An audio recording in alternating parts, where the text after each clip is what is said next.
அன்பிற்குரியவர்களே, இன்றைய நற்செய்தி வாசகத்தில் இயேசு காற்றையும் கடலையும் அடக்குகின்றார். இந்த ஒரு நிகழ்ச்சியை நாம் சிந்தித்து பார்ப்போம். சீடர்கள் இயேசுவோடு படகிலே பயணிக்கின்றார்கள். அப்போது புயல் அடிக்கின்றது.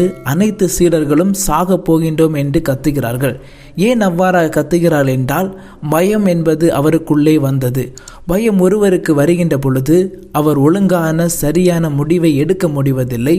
என்ன செய்வது என்று கூட தெரியாமல் தவிப்பார்கள். இந்த சீடர்களும் பயத்தில் கதறுகின்றார்கள். அவர்களுக்கு இயேசு இருக்கிறார் என்ற ஒரு ஞாபகம் இருக்கின்றது. ஆனால் அவர் யார் என்பதை மறந்து இருந்தார்கள். அதனால்தான் சாக போகின்றோம், உமக்கு கவலை இல்லையா என்று கத்தினார்கள். ஆனால் இயேசுவோ எந்த ஒரு பயமுமின்றி தூங்கி கொண்டிருக்கின்றார். ஏனென்றால் இயேசு தனது பணியை முடித்துவிட்டு சோர்வுடன் படுத்திருந்தார். இது எதை குறிக்கிறது என்றால், இயேசுவினுடைய மனித தன்மை குறிக்கின்றது.